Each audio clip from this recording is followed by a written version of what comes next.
সংবেদনশীল এমন 7টি অপতথ্যের fact check আমার হাতে। শুরুতে সেটা দেখে নেব, তারপর আলাপে যাব। ইসরায়েল ইস্যুতে রীতিমতো সংঘবদ্ধ গুজবের শিকার হচ্ছেন ডক্টর ইউনুস। সম্প্রতি ইসরায়েলকে সমর্থন দেয়ায় ডক্টর ইউনুসকে ধন্যবাদ জানিয়েছেন নেতানিয়াহু এমন শিরোনামে যমুনা টেলিভিশনের লোগো ব্যবহার করে একটি ফটোকার্ড ভাইরাল হয়েছে। কমেন্টেও চলেছে উস্কানি।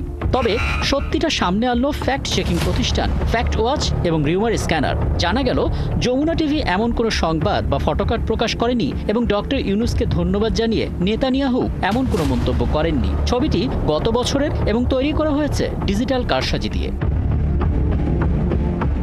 ওদিকে ইন্টারনেটে ছড়িয়ে পড়া আরেকটি ছবিতে দেখা যাচ্ছে অন্তর্বর্তীকালীন সরকারের প্রধান উপদেষ্টা ডক্টর মোহাম্মদ ইউনুস এবং ইসরায়েলের প্রধানমন্ত্রী বেনিয়ামিন নেতানিয়াহু করমর্দন করছেন। ভাইরাল এই ছবিটিও যে ডিজিটাল প্রযুক্তির কারসাজি দিয়ে তৈরি সেটা বেরিয়ে এলো ফ্যাক্ট চেক করে। জানা গেল মূল ছবিটি 2023 সালের প্রফেসর ইউনুসের সাথে ছবির মানুষটি নেতানিয়াহু নন। সে সময় পর্তুগালের প্রেসিডেন্ট মার্সেলো রেবোলো ডি সুজা। ওনার মুখের ওপর নেতানিয়াহুর মুখ বসিয়েই গুজব ছড়ানো হয়েছে। গুজব আরও আছে, এই যেমন এই ছবিটি ফেসবুকে ভাইরাল, যেখানে ডক্টর ইউনুস নাকি বলছেন ইসরায়েল তার আত্মরক্ষার অধিকার রাখে। বহু মানুষ কড়া প্রতিক্রিয়াও জানিয়েছে। পরে ফ্যাক্ট চেক করে জানা গেল পোস্টটি ভুয়া। এমন মন্তব্য ডক্টর ইউনুস করেননি। ইংরেজি দৈনিক দ্য ডেইলি স্টারের ফটোকার্ডে থাকা ডক্টর ইউনুসের বক্তব্য সম্পাদনা করে মিথ্যা তথ্য ছড়ানো হয়েছে। ওদিকে ইসরায়েলি এবং মার্কিন আগ্রাসন প্রতিরোধে আমেরিকান দূতাবাসের সামনে জিয়াফত এবং গরু জবাই কর্মসূচির ঘোষণা করেছে ইনকিলাব মঞ্চ। এমন দাবিতে একটি ফটোকার্ড সামাজিক যোগাযোগ মাধ্যমে ঘুরছে। ফ্যাক্ট চেক করে জানা গেল এমন কোনো কর্মসূচির ঘোষণা দেয়নি ইনকিলাব মঞ্চ। সংগঠনটির পক্ষ থেকেও বিষয়টি নিশ্চিত করা হয়েছে।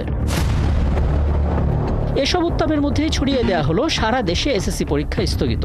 সময় টিভির লোগো সম্বলিত এই ফটোকার্ড ফেসবুকে ভাইরাল হলে বিভ্রান্তি বাড়তে থাকে। পরে ফ্যাক্ট চেক করে জানা গেল তথ্যটি মিথ্যা। এটি সময় টিভি 2022 সালের পুরনো একটি ফটোকার্ড। সেটাকেই রিপোস্ট করে গুজব ছড়ানো হচ্ছে।